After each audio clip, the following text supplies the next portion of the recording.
마가복음 6장 30절에서 44절까지의 말씀 제가 먼저 봉독하도록 하겠습니다. 사도들이 예수께 모여 자기들이 행한 것과 가르친 것을 낱낱이 고하니 이르시되 너희는 따로 한적한 곳에 가서 잠깐 쉬어라 하시니 이를 보고 많은 사람이 많아 음식 먹을 겨를도 없습니다. 이에 배를 타고 따로 한적한 곳에 갈새 그들이 가는 것을 보고 많은 사람이 그들인 줄 알지라 모든 고을로부터 도로 그것을 달려와 그들보다 먼저 갔더라. 예수께서 나오사 큰 무리를 보시고 그 목자 없는 양 같음으로 인하여 불쌍히 여기사 이에 여러 가지로 가르치시더라. 때가 저물어가매 제자들이 예수께 나와 여쭤가되 이것은 기린들이요 날도 저물어가니 무리를 보내어 두루 촌과 마을로 가서 무엇을 사 먹게 하옵소서. 대답하여 이르시되 너희가 먹을 것을 주라 하시니 여짜오되 우리가 가서 200데나리온의 떡을 사다 먹이리이까. 이르시되 너희에게 떡 몇 개나 있는지 가서 보라 하시니 알아보고 이르되 떡 5개와 물고기 2마리가 있더이다 하거늘. 제자들에게 명하사 그 모든 사람으로 배를 지어 푸른 잔디 위에 앉게 하시니 때로 100명씩 또는 50명씩 앉은지라.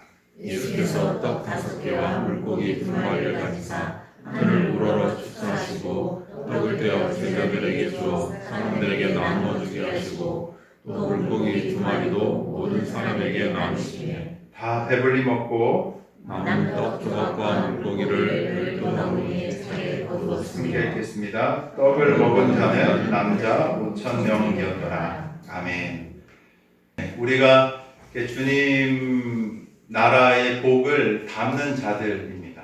제가 오늘 예배를 이제 드리기 위해서 이제 예배당에 이제 계단 이렇게 쭉 올라오는데 혹시 느끼셨을지 모르겠는데 꽃향기가 확 나더라고요. 이제 복도가 이렇게 좀 막혀 있어서 그랬는지 더 이제 그게 확 느껴졌던 것 같은데 향기가 되게 그러니까 물론 있었죠. 저 지난주에도 있었고 이번 주에도 있고 한데 올라오면서 향기를 딱 맡으니까 이곳에 꽃이 있었지라는 것을 좀 보게 됐던 것 같아요. 올라오면서 그래서 찬찬히 한번 좀 꽃을 살펴보면서 올라오기도 했고 거기에 뭐 은혜 감사합니다, 선생님 은혜 감사합니다 이런 것들도 달려있고 하는 걸 좀 자세히 보면서 올라왔던 것 같습니다.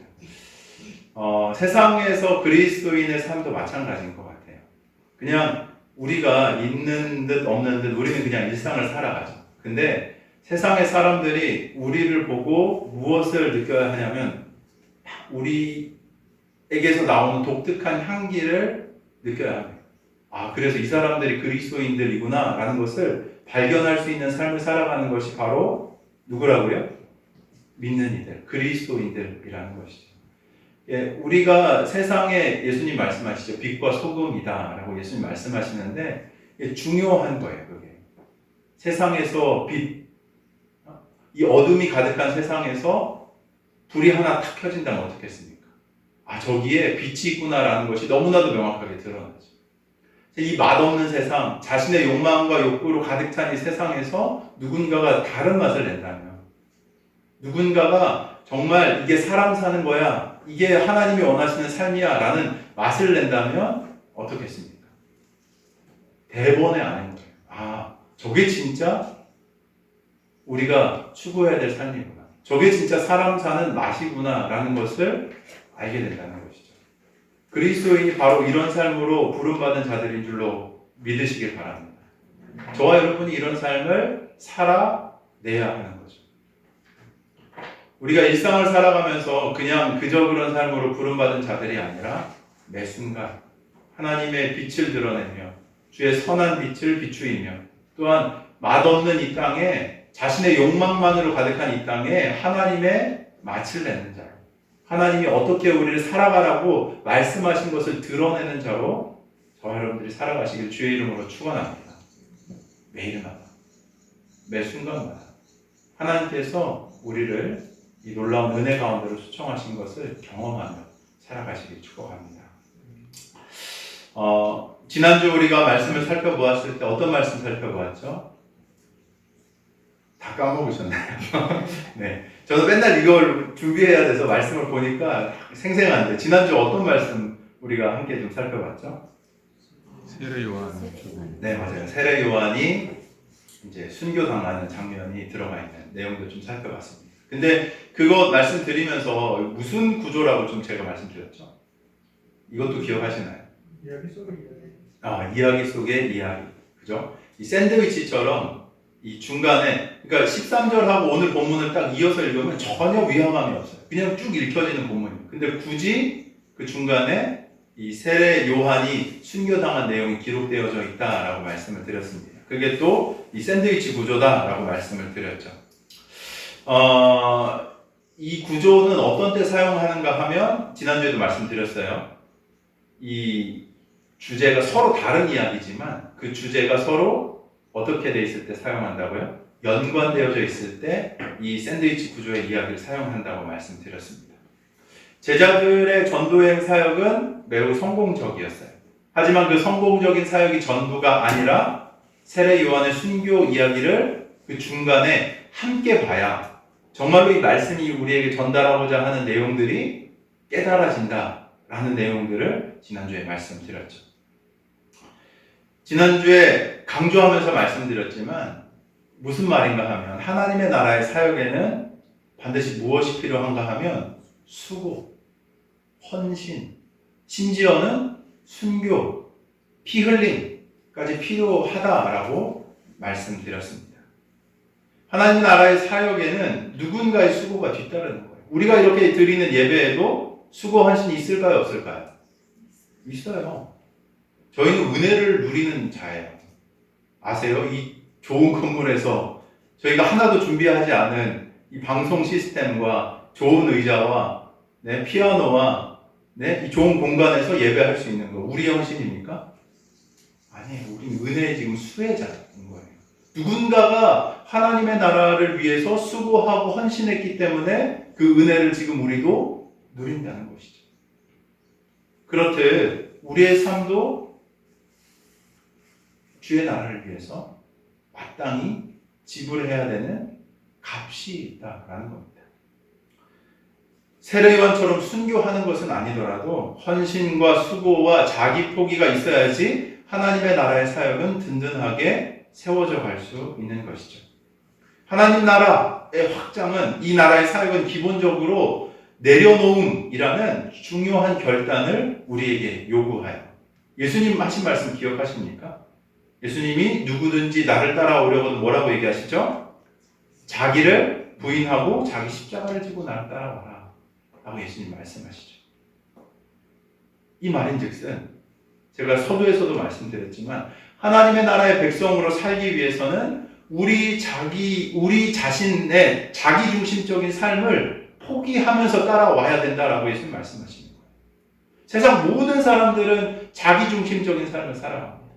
내 영화를 위해서, 내 평안함을 위해서, 내 자손의 무언가를 위해서 그것의 모든 것의 삶을 쏟으면서 살아가는 것이 세상 모든 사람들의 삶이라는 거예요. 내 소유, 내 기준, 내 가치를 따라 살아가는 삶이 바로 세상 사람들의 삶입니다. 근데 그리스도인은 뭐라고요? 다르다라는 거예요. 더 이상 그것을 쫓아 살아가는 삶이 아니라 하나님 나라의 방식, 예수님이 말씀하신 원칙, 하나님이 원하시는 삶을 쫓아 살아가는 삶이 누구다? 바로 그리스도입니다. 나를 따르는 자이다 라고 예수님이 말씀하신다는 것이죠.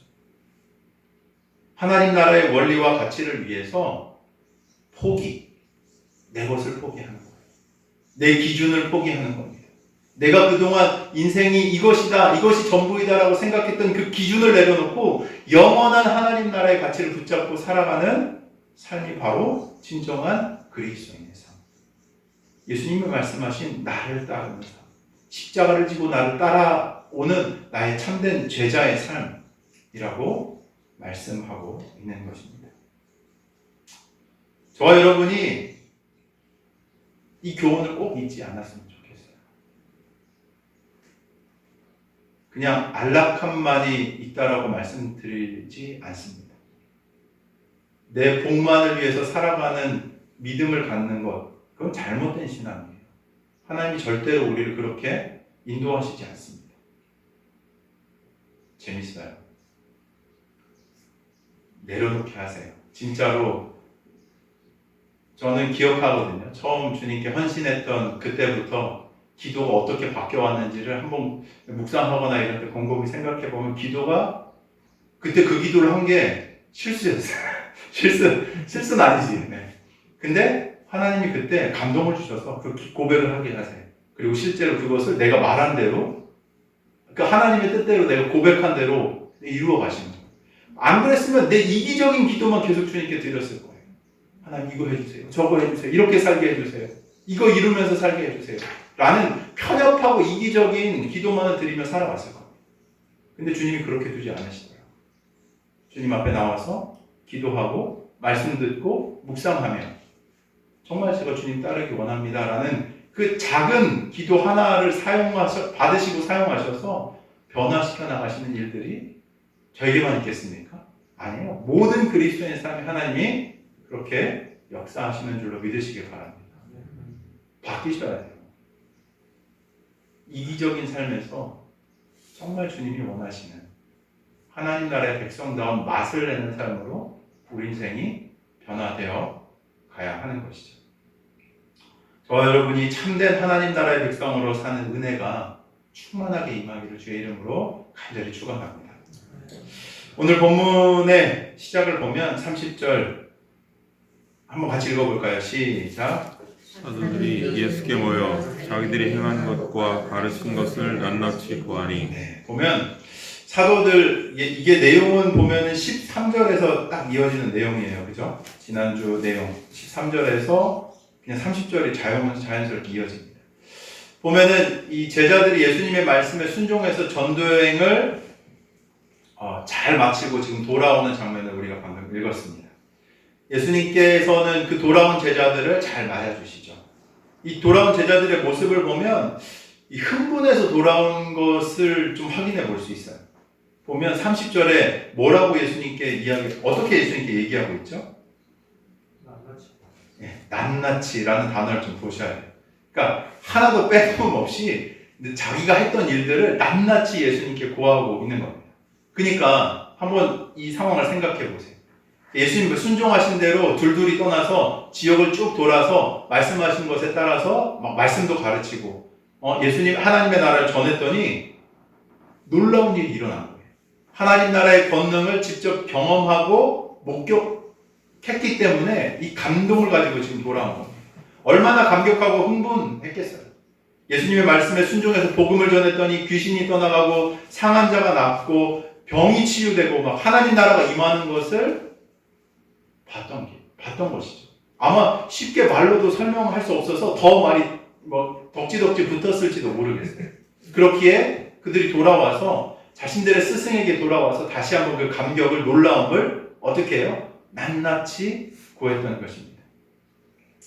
6장 상반부에 보면 예수님께서 제자들을 파송하실 때 하셨던 말씀을 보면 이 9절에 보면 어떻게 해요? 신만 신고 두벌옷도 입지 말라고 얘기합니다. 우리 여행 갈 때 어떻게 하죠? 한 1박 2일, 2박 3일만 가도 다 캐리어 하나씩 이만큼 짐 가방 들고 가시잖아요. 그죠? 그때 맞게 옷도 막 입고 세면도구도 챙겨가면서 짐을 들고 갑니다. 근데 아마 짧지 않은 시간 제자들이 둘둘 짝을 지어서 전도여행을 다녀왔을 거예요. 근데 말씀을 보면 신발 한 켤레, 옷 한 벌만 가지고 장거리를 다녀온 거예요. 그리고 이 지역 자체가 되게 변화무쌍한 날씨를 가지고 있거든요. 추워졌다가 더워졌다가 하는 이 기온차도 굉장히 심하고, 특별히 그 갈릴리 지역 근교로 가보면 갑자기 막 비구름이 확 몰려와가지고 비를 확 내리기도 하고, 물이 갑자기 생기니까 막 계곡이 생기기도 하고, 이런 변덕스러운 날씨를 또 가지고 있게 합니다. 그런 기후를 견딘다는 거, 신발 한 켤레, 옷 한 벌만 가지고 쉬웠을까요? 쉽지 않았겠죠. 그죠? 또 10절을 보면 누구 집에 들어가든 그곳에 예수님이 머물라고 하십니다. 이 무슨 얘기인가 하면 숙소를 정하지 않고 가라는 거예요. 숙소 정해진 거 없어. 그냥 가서 들어가는 대로 너희들 영접하는 대로 가. 거기서 자. 라고 말씀하시는 거죠. 매번 낯선 사람의 집에 머무른다. 한번 생각해 보시겠어요? 편했을까요? 물론 이제 하는 말씀 전하면서의 기쁨도 있었겠지만 아마 그 여정을 생각할 때마다 특별히 그 생각이 많으신 분들, 계획대로 살아가셔야 되는 분들이라면 아마 굉장한 스트레스를 받지 않아요. 내일은 어떻게 해? 밥은 어디서 먹어? 어디로 가야 되지? 하는 이 모든 게 어떻게 보면 다 스트레스, 어려움으로 다가오지 않았을까 생각됩니다. 성공에 대한 감격으로 흥분해서 예수님께 돌아왔지만 사실 그래서 자각하지 못했을지 모르겠지만 예수님께서는 지금 31절 한번 보시겠어요? 같이 읽어볼까요? 시작! 이르시되 너희는 따로 한적한 곳에 가서 잠깐 쉬어라. 여기까지. 네. 예수님 뭐라고 얘기하시죠? 뭐래요? 쉬래요. 예수님께서는 그들 보고 감격해서 막 낱낱이 구하고 있는 그들에게 뭐라고 하시냐면 쉬라 라고 지금 말씀하고 계십니다. 아시는 거예요. 얘가 막 그 흥분해서 말하고 막 뭔가 아마 와 이런 일을 했으니까 전 앞으로 이런 일도 감당할 수 있어요라고 하면서 막 방방 뛰었을지도 모르겠어요, 제자들이. 근데 예수님이 그 제자들을 보시면서 뭐라고 얘기하시면 야, 너 쉬어. 너 쉬어. 한적한 곳에 가서 쉬자 라고 예수님 말씀하셨다는 거죠.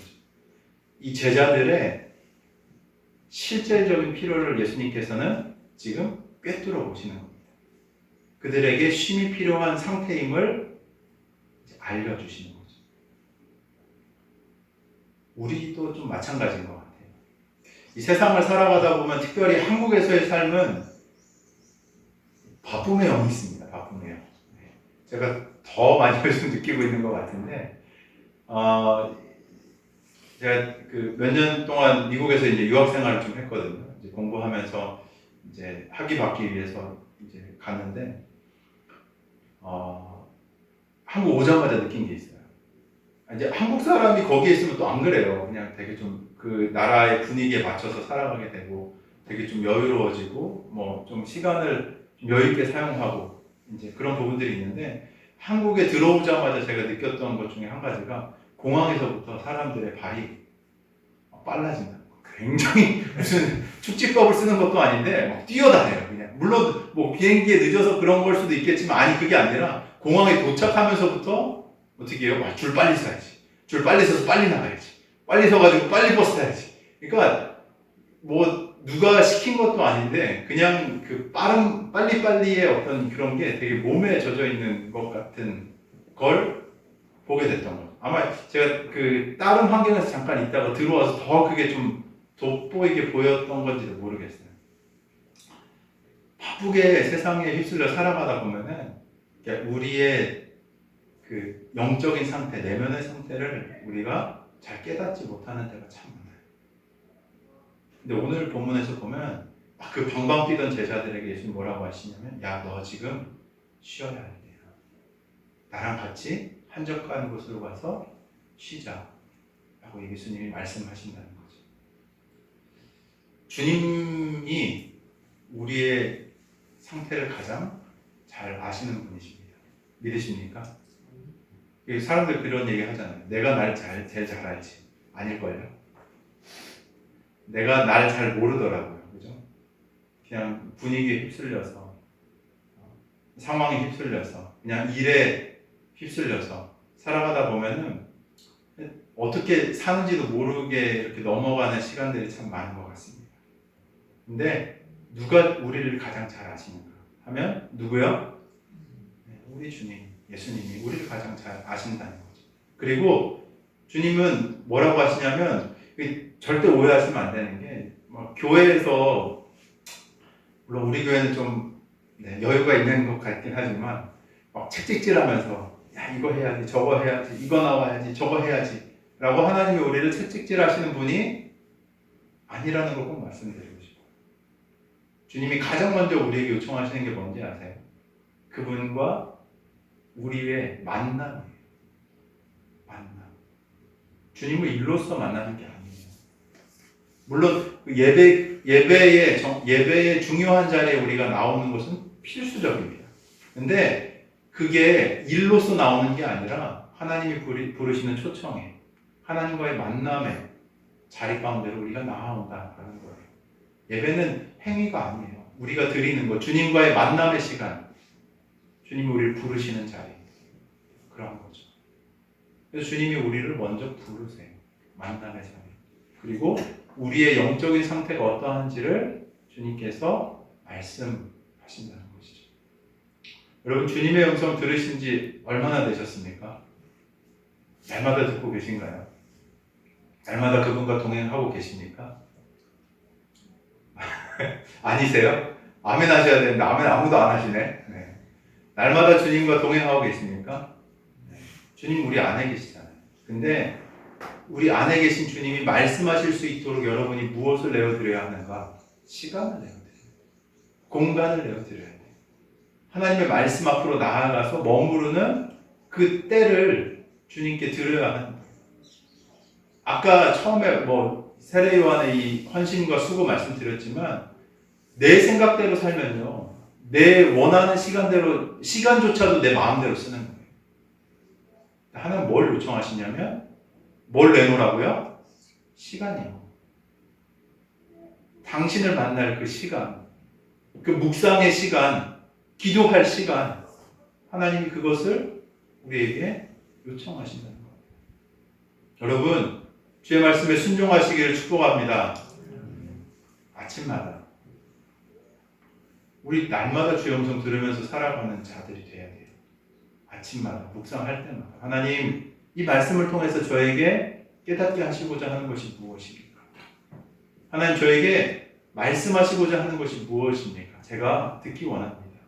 주님 말씀하시는 분이신 줄 아는데 제가 주의 뜻을 담는 자가 되길 소망합니다 라고 기도한다면 주님께서 응답 안 하시겠습니까?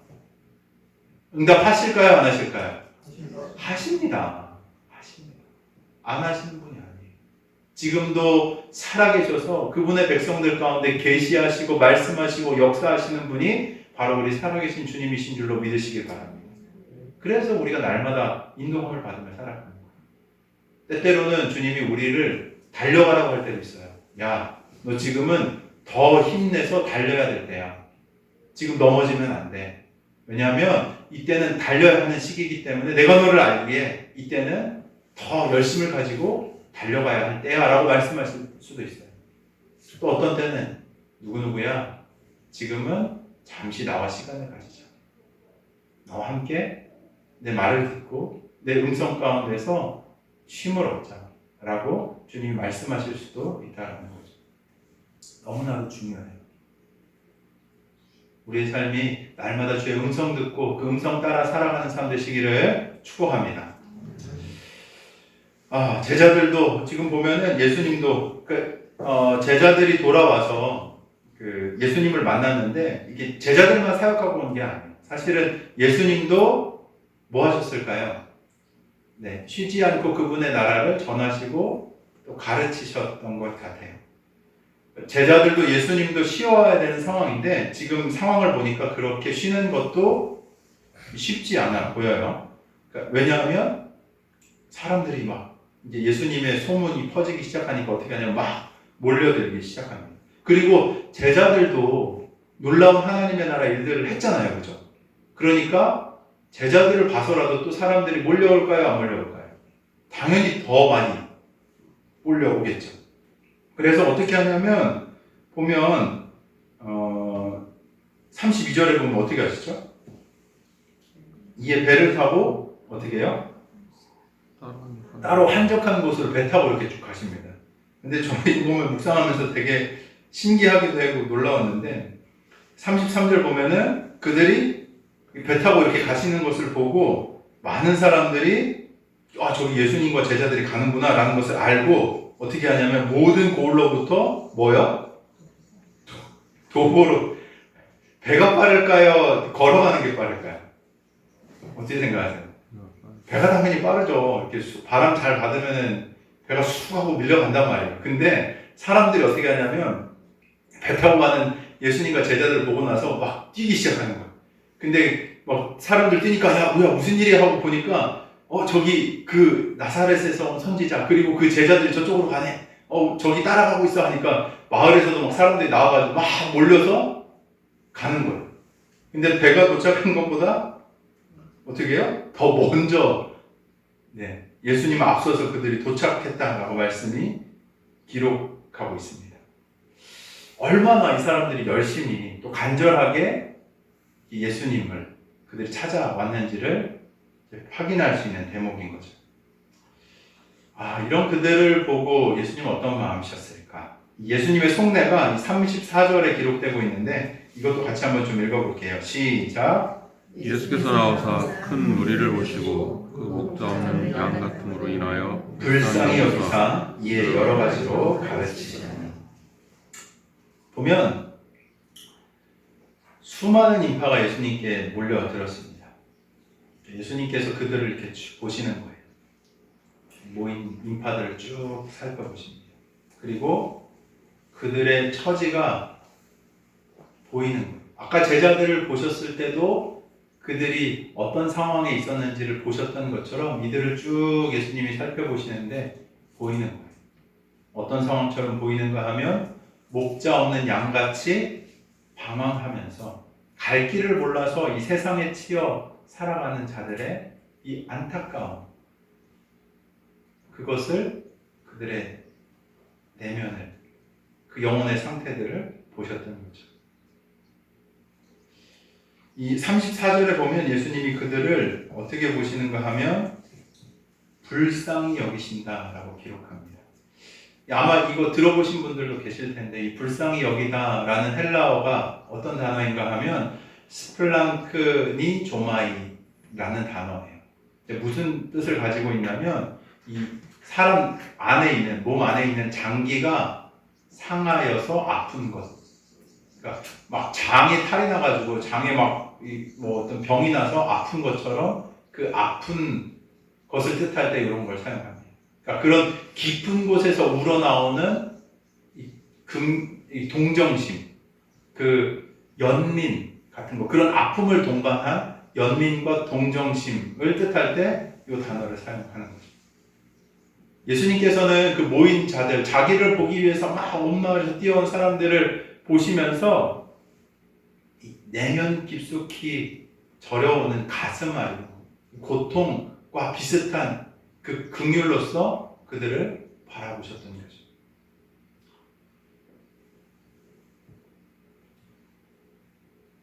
피곤하셨을 거예요, 그죠? 한적한 곳에 가서 쉬자라고 해서 배 타고 떠난 건데, 근데 그것을 넘어서서 목자를 잃은 그들을 향한 긍휼과 사랑, 영적으로 방황하는 백성들에 대한 안타까움으로 이 모인 궁중들을 예수님께서 바라보신 것이죠. 일반적으로 저도 그래요. 지치거나 피곤하면 어떻습니까? 만사가 귀찮아요, 그죠? 어떤 일도 하기 싫습니다. 주변에 막 어떤 일들이 일어나도 내가 너무 피곤해서 안 돼.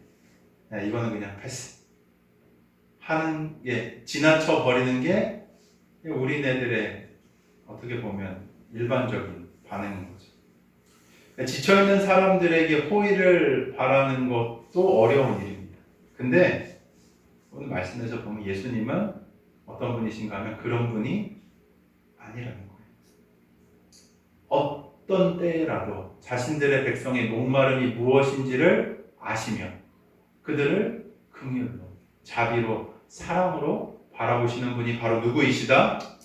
예수님이시다 라고 말씀이 이야기하고 있는 것이죠.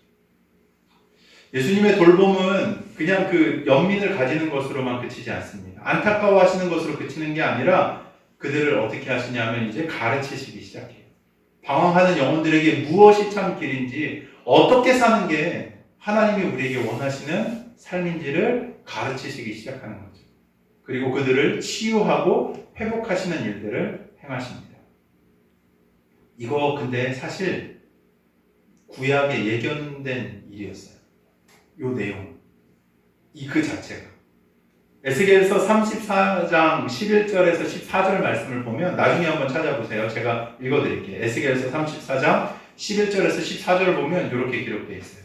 주 여호와께서 이같이 말씀하셨느니라. 나 곧 내가 내 양을 찾고 찾되 목자가 양 가운데에 있는 날에 양이 흩어졌으면 그 때를 찾는 것 같이 내가 내 양을 찾아 흩어져서 흐리고 캄캄한 날에 그 흩어진 모든 곳에서 그것들을 건져낼지라. 내가 그것들을 만민 가운데 끌어내며 여러 백성들 가운데서 모아 그 본토로 데리고 가서 이스라엘 산 위에와 시냇가에와 그 땅의 모든 거주지에서 먹이되 좋은 꼴을 먹이고 우리를 이스라엘 높은 산에 두리니 그것들이 그곳에 있는 좋은 우리에 누워 있으며 이스라엘 산에서 살찐 꼴을 먹으리라. 구약의 에스겔서 말씀이에요. 이미 예견됐던 말씀을 지금 예수님께서는 어떻게 해요? 성취하고 계시는 겁니다. 참된 목자이신 예수님께서 그 길을 잃은 인생에 어디로 가야 할지 몰라 방황하는 그 영혼들을, 양떼와 같은 영혼들을 불러 모아 먹이시고 이끄시겠다는 예언의 약속이 있었고 지금 예수님께서는 그 약속을 성취하고 계신 것이죠.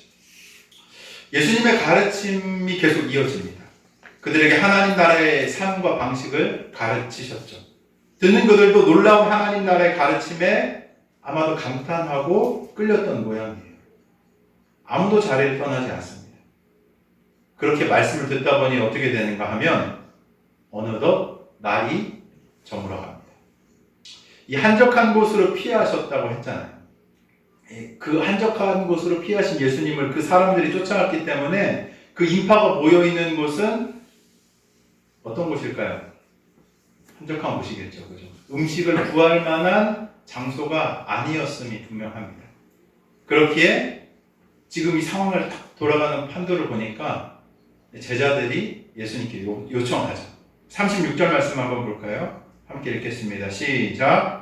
우리를 보내어 두루 촌과 마을로 가서 무엇을 사 먹게 하옵소서. 네, 그렇죠. 상황을 보니까 이 얘기를 안 할 수가 없는 거예요. 지금 주변에 먹을 걸 사 먹을 데가 아무것도 없고, 그리고 이 무리들, 거대한 무리를 보니까 이 사람들이 이제 날이 저물어서 돌아가거나 뭔가 먹어야 될 텐데 어떻게 해야 할지 이제 결정을 해야 되는 상황에서 제자들이 예수님께 말하고 있는 것이죠.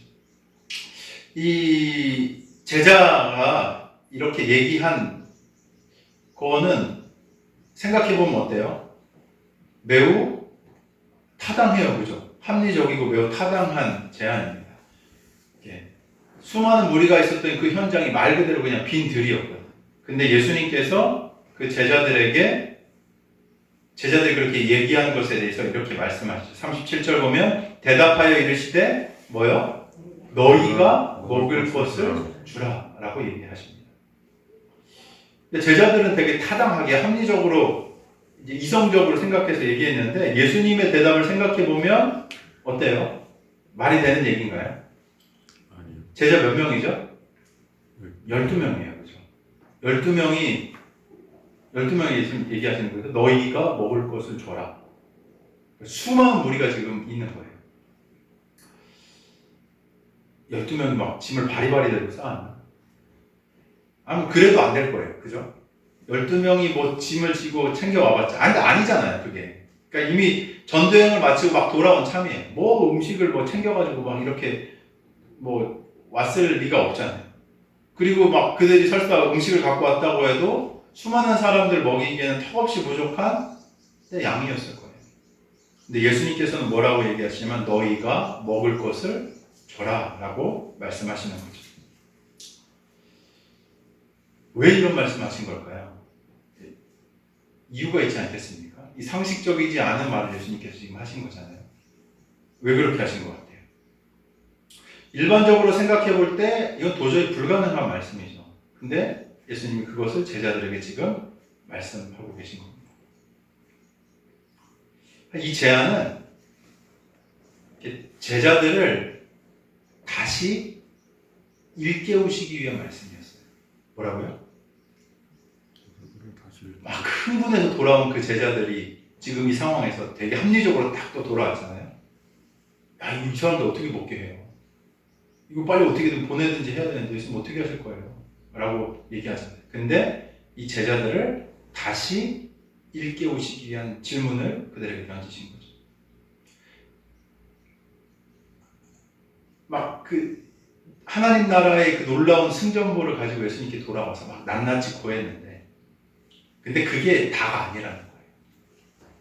막 그렇게 얘기했던 그 놀라운 일들이 그게 끝이 아니다라고 예수님께서 지금 말씀하시는 거죠. 그들이 막 보고 경험했고 막 병자들이 낫고 막 기적과도 같은 일을 봤지만 그게 하나님 나라의 전부가 아니다라는 겁니다. 예수님께서는 그들을 다시 지금 이 상황에서 일깨우시기 위해서 이 말씀을 지금 하고 계신 거죠. 셈이 빠른 제자, 그 흥미로운 건 지금 오늘 보시는 본문이 무슨 본문이라고 보통 얘기하죠? 뭐죠? 무슨 사건이라고 얘기하죠? 오병이요. 요거는 복음서 마태, 마가, 누가, 요한복음 모든 복음서에 다 기록된 유일한, 아마 이 제자들에게 굉장히 크게 막 각인이 되어 있는 사건이었던 것 같아요. 복음서를 보면 어떤 이야기는 어디에만 들어가 있고 어떤 이야기는 뭐 어디만 나오고 막 이렇게 돼 있거든요. 근데 이 오병이어의 기적의 이야기는 마태, 마가, 누가, 요한복음 모두에 기록되어 있는 유일한 사건입니다.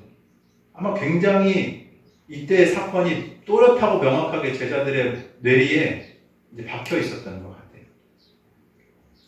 보면은 그래서 이제 좀 찾아볼 수 있는데 이 셈이 빠른 제자 한 명 이렇게 얘기하죠. 보면은 37절에 보면 여짜오되 우리가 가서 200데나리온의 떡을 사서 먹이리까?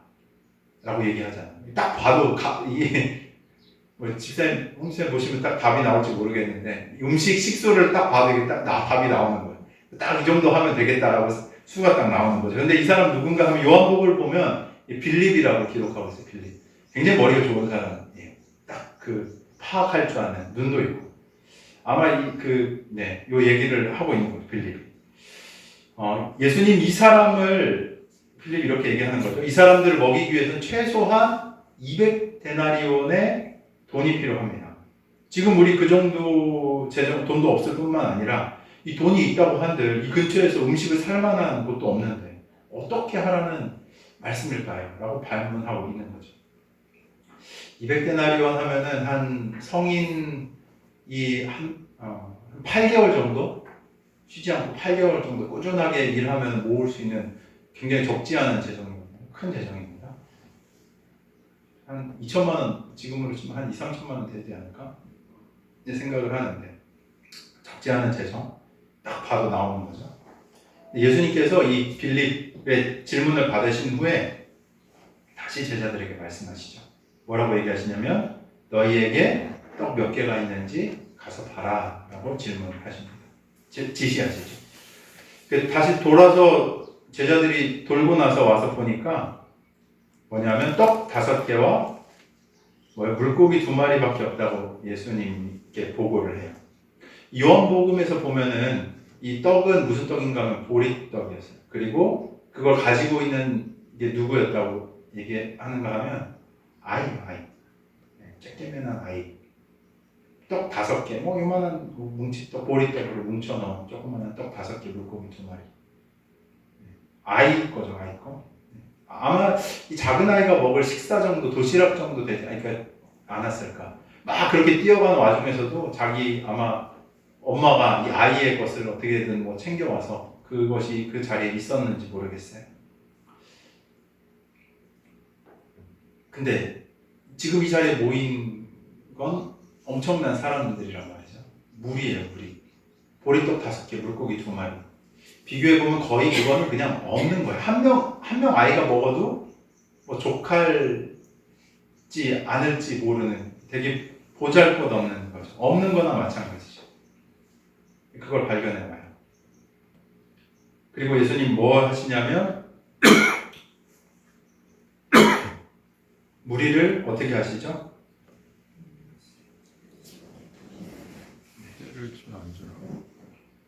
무리를 앉게 하시고 어떻게 하시냐면 그 음식을 들어서 축사하십니다.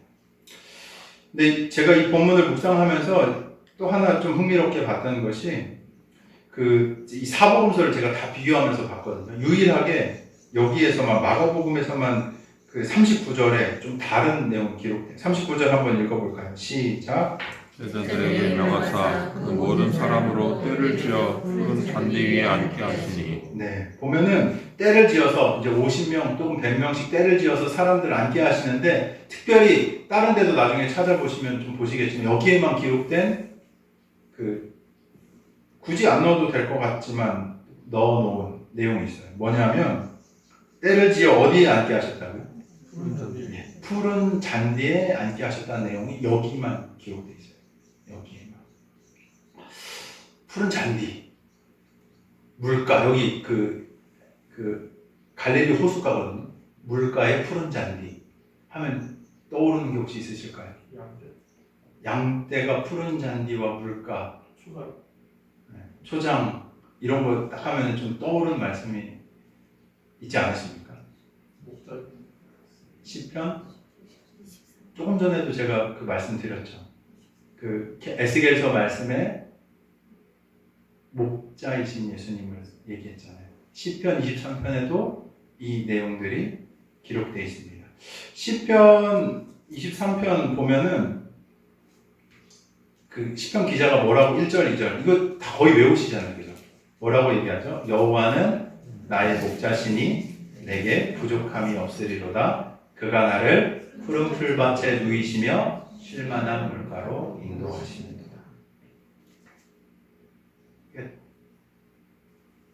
예수님이 지금 보이고 계시는 거예요. 어떻게 보면 이 구약의 또 시편의 말씀도 성취하고 계시는 거예요. 방황하는 영혼들을 먹이시는 목자이심을 이제 보여주시는 거죠. 그리고 또 묵상하다 보니까 50명, 100명 정도 단위로 이렇게 사람들 둘러 모아 앉게 하잖아요. 이런 모양으로 이스라엘 백성들이 모여서 함께 먹었던 일이 어디에 있었을까? 어디쯤에 있었을까요? 과거에 그런 적이 있었거든요. 출애굽했을 때. 출애굽했을 때 그들이 먹을 것이 없는 광야에서 어떻게 하냐면 50명, 100명씩 모여서 이 하늘에서부터 오는 하나님의 만나, 메추라기를 함께 먹었어요. 공동체로서 함께 먹었어요. 근데 이 무리로 모이게 하시는 이런 내용들을 봤을 때, 자연스럽게 자신의 선조들을 그때 아무것도 없는 곳에서 먹이셨다는 것처럼 지금 이곳에서 예수님께서 나를 먹이시는구나 라는 것을 지금 볼 수 있는 것이죠. 예수님은 떡 5개와 물고기 2마리를 들고서 하늘을 우러러 축사하십니다. 그리고 이거는 언제 하냐면 보통 이렇게 유대인들이 가정에서 보면 아버지가 이런 걸 해요. 어떤 절기에 뭔가 예배를 하고 식사하기 전에 그 음식을 이렇게 들어가지고 같이 기도하고 그것을 떼어 나눠주는 일들을 합니다. 그러니까 영적인 아버지, 목자, 이제 우리를 먹이시는 분에 대한 모든 상징들이 사실 지금 이곳에 다 들어가 있는 거죠. 예수님은 그 축사하신 떡과 물고기를 누구에게 나눠줄까요? 제자들에게 나눠주세요. 그리고 이걸 가지고 사람들에게 가서 나누어 주어라 라고 말씀하십니다. 그때 제자들은 물론이고 그 자리에 있었던 어떤 사람들도 상상할 수 없는 기적이 일어납니다. 떡을 나눠도 어떻게 해요? 줄어들지가 않아요. 물고기를 떼어주고 떼어줘도 어떻게 해요? 줄어들지가 않아요.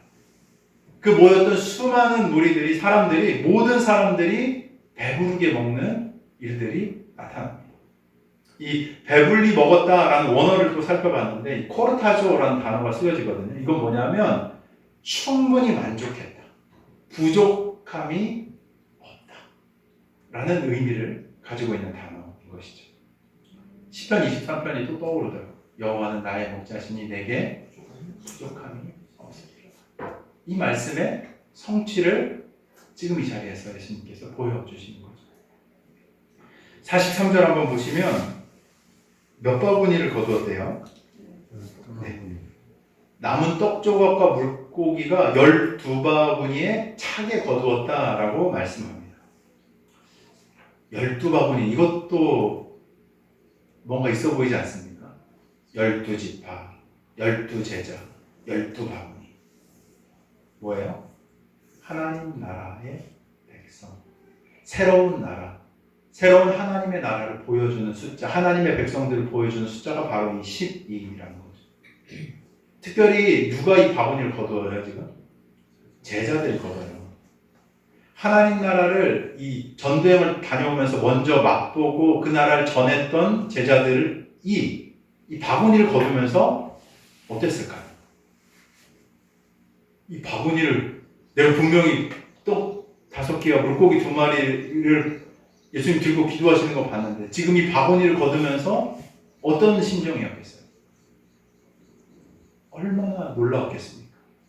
자기가 막 다니면서 말씀을 전하고 순종하면서 해서 막 귀신들 떠나고 병나는 것도 놀라웠는데 그것보다 야 이런 게 가능하다고 이런 일이 있다고 더 큰 하나님의 나라의 놀라움 영광을 제자들이 그 자리에서 맛봤던 것이죠. 내가 제자로서 이 나라의 영광에 참여한다는 것이 어떤 것인지를 제자들이 그 바구니를 거두면서 느끼지 않았겠습니까? 와, 이런 놀라운 일이 있구나. 이런 것이 우리 주님에게는 가능하구나. 라는 것을 제자들이 가장 먼저 봤던 것이죠.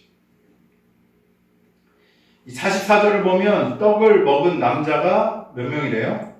5,000명입니다. 아마 잘 아실 겁니다. 유대인들은 그 성인 남자만 사람으로 쳐가지고 숫자를 셌거든요. 뭐 제가 여성을 비하하거나 뭐 그런 게 아니고, 근데 문화가 그랬어요. 아이들도 안 셌습니다.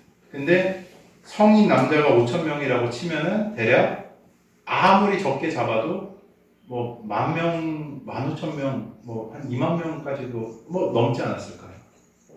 마을에서 막 사람들이 달려나와서 함께 모여. 그 수많은 사람들을 먹이신 거죠. 이 기적은 지금 바구니를 들고 거두고 있는 제자들을 어떻게 하냐면 새롭게 합니다. 자신이 본 것, 그죠?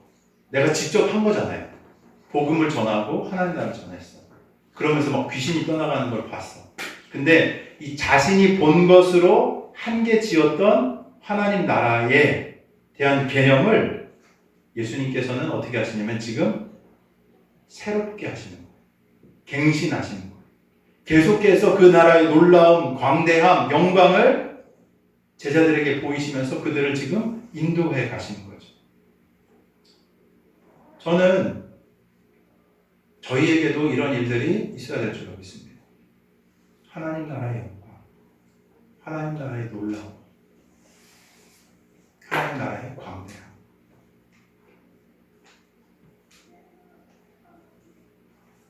제가 너무 싫은 것 중에 하나가 변하지 않는 거예요. 특별히 그리스도인들이라고 하는 신앙 경력이 오래되면 오래될수록 무슨 돌덩이를 보는 것 같아요. 변하지 않아? 죄송합니다. 저에게도 하는 말이에요. 생명이 없으면 그래요. 돌이 생명이 있으니까 그대로인 거예요. 생명이 있으면 어떻게 되는지 아십니까? 성장하고 자라가요. 물론 뭐 풍파가 있고 어려움이 찾아와서 뭐 꺾이거나 그럴 수도 있지만 무언가의 변화가 계속 일어난다. 그리스도인 안에는 생명이 있어야 합니다. 계속해서 자라가야 돼요. 내가 이전에 알았던 것으로 한계 짓고 하나님 나라를 그렇게 바라보고 예수님을 그렇게 인지하고 살아가는 그 비참함에서 벗어나야 돼요. 예수님은 지금 그게 아니다라고 지금 얘기하시는 거예요. 네가 아는 예수? 그거 다 아닐걸? 제자들의 틀을 깨시는 것처럼 우리의 틀을 깨시기 원하시는 주의 마음이 그 가운데 있는 겁니다.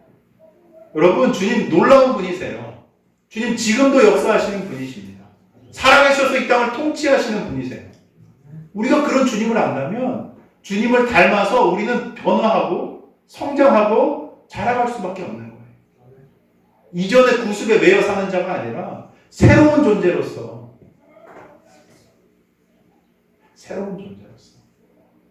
새로운 피조물이라고 주님은 얘기하시잖아요. 이전 것은 지나갔다고 얘기하시잖아요. 예수 닮은 모습이 나와야 되지 않겠습니까? 너무 안타까운 거예요. 흰마리가 없어요. 옛날에 예수쟁이라는 별명들이 있었는데 저는 그게 참 좋아요. 야, 너 보니까 예수쟁이가 뭔지 알겠다. 예수 그렇게 믿는 거구나. 라고 사람들에게 이 조롱이 아니었어요. 긍정적인 이미지였습니다. 근데 요즘은 조롱의 대상이 됐죠. 그죠? 또 예수쟁이라면? 또 교회 가냐? 아니요. 그냥 똑같은 거예요. 예수님 닮아서 변화하는 과정이 없다 보니까 예전에 내가 세상에서 내 기준대로 살아왔던 방식 그대로 그냥 몸만 교회 와서 앉아있는 거예요. 변화가 없고. 그러니까 세상에 손가락질 당하는 거죠.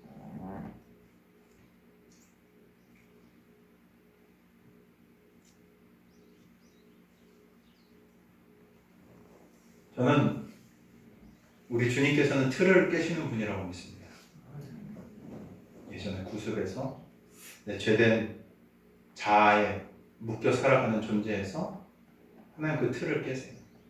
너는 새로운 피조물이야. 내 자녀야. 내 형상이야. 내 백성이야.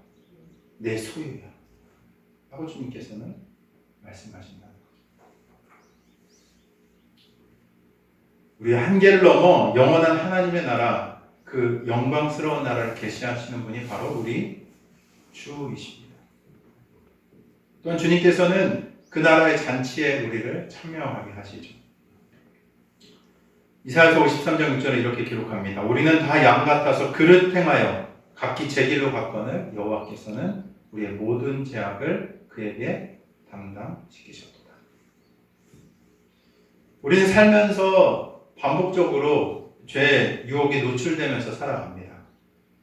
때때로 승리하기도 하지만 또 많이 넘어지고 실패하기도 하죠. 그럴 때 우리는 이 말씀을 기억해야 돼요. 우리의 죄악을 담당하여 우리를 깨끗하게 하여 주신 주님을 그 순간 그때 바라봐야 하는 겁니다. 주님이 오늘 그 모인 자들을 어떻게 보셨죠? 긍휼하게 보셨어요. 프랑크 니초마이, 이 내장이 상하여서 아픈 것처럼 그들을 보시면서 긍휼한 시선으로, 불쌍한 시선으로 그들을 바라보셨다는 거죠. 아마 저와 여러분을 보시면서도 그렇지 않으시겠습니까?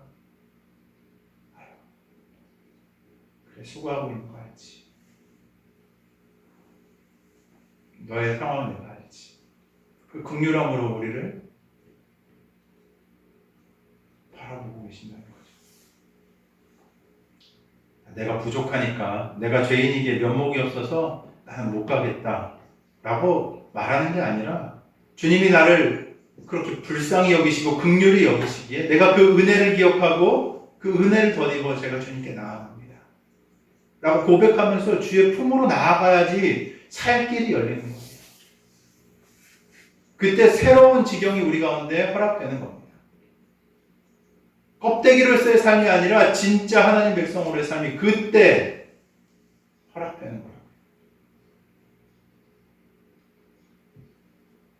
우리가 그렇게 나아가면 주님께서는 오늘 본문처럼 시편 23편의 말씀처럼 우리를 푸른 풀밭에 쉴 만한 물가에서 우리를 먹이시고 채우시는 줄 믿으시길 바랍니다. 우리는 주님의 몸을 먹고 마시면서 살아가야 됩니다. 이 오병이어 기적의 핵심은 무엇인가 하면 예수님께서 이 생명의 떡이심을 알리시는 거예요. 사실은 이 조금 더 이 말이 길어질까봐 좀 정리했지만 이 앞에 세례요한의 순교의 사건과 이것이 또 이 측면에서도 깊게 연관이 되어 있어요. 생명의 떡이심을 알리시는 사건이 바로 이 오병이어의 사건이에요. 이 떡은 사람에게 영원한 생명을 주는 떡으로 단순하게 육체적 배고픔만을 채우는 양식이 아니라 영적인 생명을 주는 양식이 되는 겁니다. 사람이 밥으로만 삽니까? 밥으로만 사나요? 밥 먹으면 육신의 삶은 영이가 되겠죠. 근데 그렇지 않아요. 그 이상의 의미와 목적이 필요한 것이 바로 하나님의 형상인 우리들이에요. 사람들은 먹고 사는 것에만 매여 있는 존재들이 아니라는 거예요. 그 이상의 의미와 목적이 반드시 필요합니다. 이들이 지금 이 자리에서 먹었잖아요. 그죠? 근데 그건 한 번으로밖에 끝날 수밖에 없어요. 소화되면 어떻게 돼요? 다시 허기집니다. 하지만 예수님께서는 이 기적을 베푸시면서 사람들에게 질문하시는 거예요. 야, 내가 누구인지 알겠니? 내가 말하는 의미가 무엇인지 알겠니? 라고 주님께서는 질문하시는 겁니다. 그 질문을 읽는 자들에게, 그들에게도 던지는 거죠. 그리고 주님 무엇이라 말씀하시는가 하면 내게 오는 자는 어떻게 해요? 결코 줄이지 않겠다. 나를 믿는 자는 영원히 어떻게 해요? 목마르지 않겠다. 라고 주님 말씀하십니다. 이건 분명하게 자신이 영원한 생명의 양식이 됨을 말씀하시는 거죠. 떡이라는 것은 매일 먹어야 되는 거예요. 그죠? 밥 매일 드시잖아요. 그죠? 필수적인 겁니다. 생존의 필수적인 거예요. 예수님은 자신이 생명의 떡으로서 우리가 하나님의 형상으로 살아감에 있어서 매일 먹어야 하는 거. 생존의 필수적인 거라고, 자신이 필수적인 것이라고 알려주시는 거예요. 떡이 사람의 육신의 생명을 유지하듯 예수님께서는 우리의 영적인 생명을 유지시켜 주시는 분이 되심을 믿으시길 바랍니다. 안 먹고 어떻게 살아가요? 우리 영혼이 어떻게 숨쉽니까? 우리 영혼이 무엇으로 살아가요? 그냥 밥만 먹고 살아가신다면 그냥 동물과도 별 다른 바 없는 그냥 욕구와 욕망이 이끌려 살아가는 삶이 전부일 겁니다. 한번 반추해 보세요. 근데 그게 아니라는 거예요. 예수님을 떠나서는 우리가 결코 인생의 의미를 발견할 수 없는 겁니다. 주님께서 온 만물의 창조자이시며 우리를 지으신 분이 되시기에 우리의 존재의 목적의 의미를 그분 안에서만 우리는 발견할 수 있게 되는 것이죠. 먹고 사는 거 중요하죠. 근데 그 기본적인 생존의 욕구가 우리 인생의 전부가 아닙니다. 우리는 반드시 그 이상의 의미와 목적이 필요한 존재예요. 근데 오늘 말씀을 보면 주님께서는 그 생존의 욕구도 채우신 분이세요. 그죠? 그 모인 수많은 사람들을 먹이십니다. 기적으로서. 그 광야와도 같은 아무도 없는 벌판에서 예수님께서는 그들에 있는 상황을 쉴만한 물가로 바꾸어 주셨어요. 먹을 것을 공급하십니다.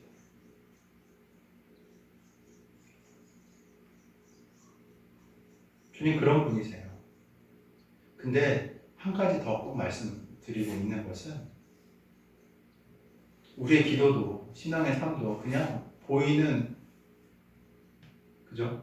육신의 떡 보여지는 것 그것만을 위해서 우리가 주님께 간구하고 있다면 중요한 것을 우리가 놓치고 있다는 거예요. 그게 다가 아니라는 거예요. 주님께서는 영원한 그분의 나라 우리의 본질이 무엇인지를 일깨워 주시기 위해서 오셨는데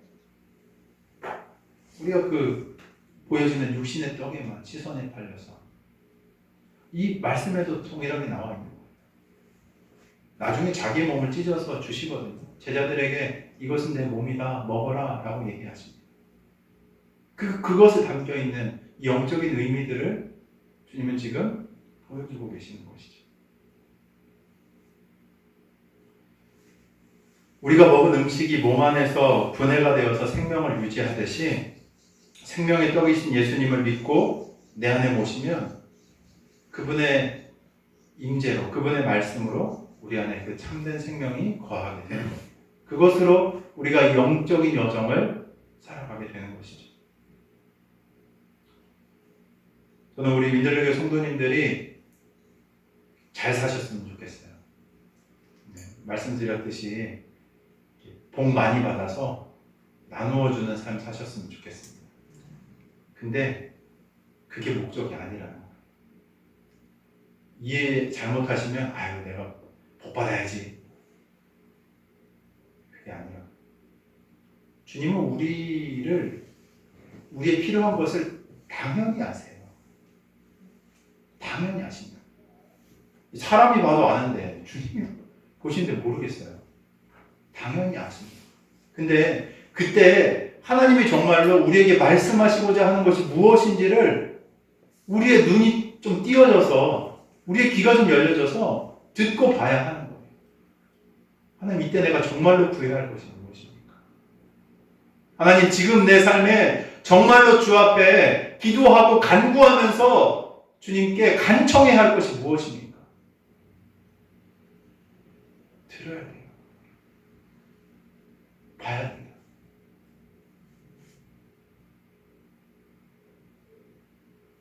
주님은 채우십니다. 우리의 육신의 필요뿐만 아니라 무엇이요? 우리의 영적인, 우리 인생의 본질적인 목적까지도 주님께서만이 알려주실 수 있는 거예요. 저는 우리 민들레교회 성도들의 이 두 가지 모든 복을 누리며 사시기를 축복합니다. 우리의 육신의 삶을 돌보시고 인도하시는 주님, 또한 우리의 영혼의 길을, 우리가 앞으로 나아가야 할 길을, 우리 삶의 근본적인 목적을 깨닫게 하시고 이끌어 가시는 그 주님을 따라 살아가는 은혜가 우리 모두 가운데 있기를 주의 이름으로 축원합니다. 우리 함께 좀 기도할까요?